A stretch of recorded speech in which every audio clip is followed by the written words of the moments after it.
Hi, I'm Christina Maria Gadar with Open Access Pilates Archives, and today I'd like to talk about first-generation Pilates teacher John Winters. John actually wanted to be a medical doctor, just like his grandfather, but his grandfather discouraged him by showing him the books and showing him how many of his patients hadn't yet paid for his services. John's father was a professional piano tuner and amateur musician, and he recognized that John had a musical gift.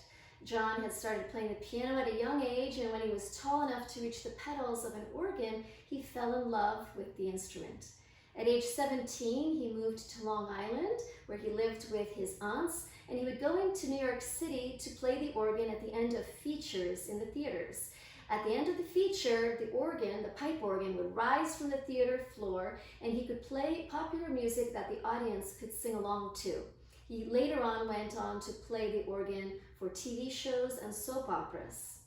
When World War II came along, that's when John recognized the benefits of physical fitness. It was during his basic training.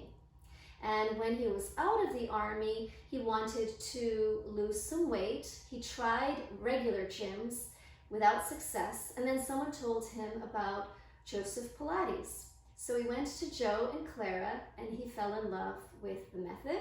And later on, he realized that he had a gift for working with people as well, so he went on to teach. After Joe and Clara passed away, he was considered second in command to Romana at the studio there in New York City. And they both, Romana and John, loved Florida so much. In fact, Romana would come to St. Petersburg to visit Polly Pickett's, her aunt, and John loved Florida for the warm weather. And so Romana and John were planning on opening up a branch studio in St. Petersburg, and John was to be the manager of that studio. It doesn't seem like that ever came to be, but it's an interesting story, and I learned all of this in an article that was printed in 1980, and I will share that article in my archives as well. One of the things that I found during my research was that John had produced a record of his organ music, and it's called Organ Moods. So it's if you like organ music, I think you'll enjoy it. I love it, and I love the very first song because it's Clair de Lune. That's on side 2, and that was a piece of music that my ballet coach, famous ballet dancer Fernando Pujones, had choreographed for me, so I love it.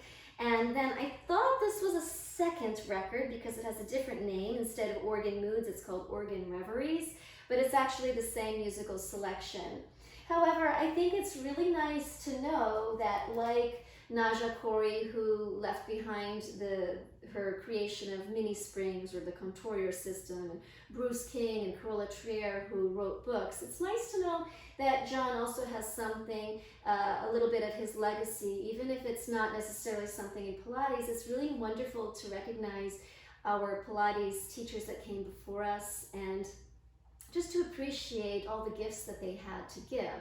So I hope you enjoyed the fact that, if you didn't know already, that John was a professional musician and a talented one at that.